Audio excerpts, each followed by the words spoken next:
ప్రకాశం జిల్లాలో తెలుగుదేశం పార్టీలో వర్గపోరు మరింత ముదిరింది. ఇటీవల జరిగిన జంట హత్యల తరువాత కరణం బలరాం, గొట్టిపాటి రవికుమార్ వర్గీయుల మధ్య దూరం మరింత పెరిగింది. పార్టీ సంస్థాగత ఎన్నికల సందర్భంగా ఒంగోలులోని పార్టీ కార్యాలయానికి వీరిరువురు రావడం తీవ్ర ఉద్రిక్తతకు దారితీసింది. ఇరువురి వర్గీయులు నినాదాలు చేస్తూ తోసుకున్నారు. కరణం వర్గీయులు ఎమ్మెల్యే గొట్టిపాటి రవికుమార్ వైపు దూసుకురావడంతో ఆయన గన్మెన్ పలువురిని నెట్టివేశారు. దీనిపై కరణం బలరాం తీవ్ర ఆగ్రహం వ్యక్తం చేశారు. ఇరు వర్గాల్ని నేతలు దూరంగా తీసుకెళ్లారు. కరణం బలరాం, గొట్టిపాటితో మంత్రులు విడివిడిగా చర్చలు జరిపారు. అనంతరం సమావేశ మందిరం నుంచి గొట్టిపాటి రవికుమార్ వెళ్లిపోవడంతో వివాదం సద్దుమణిగింది.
ప్రకాశం జిల్లాలో తెలుగుదేశం పార్టీలో వర్గపోరు మరింత ముదిరింది.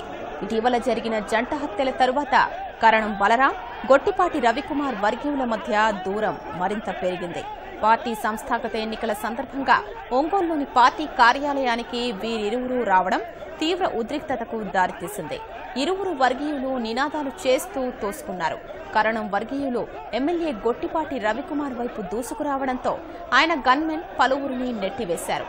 దీనిపై కరణం బలరాం తీవ్ర ఆగ్రహం వ్యక్తం చేశారు. ఇరు వర్గాల్ని నేతలు దూరంగా తీసుకెళ్లారు. కరణం బలరాం, గొట్టిపాటితో మంత్రులు విడివిడిగా చర్చలు జరిపారు. అనంతరం సమావేశ మందిరం నుంచి గొట్టిపాటి రవికుమార్ వెళ్లిపోవడంతో వివాదం సద్దుమణిగింది.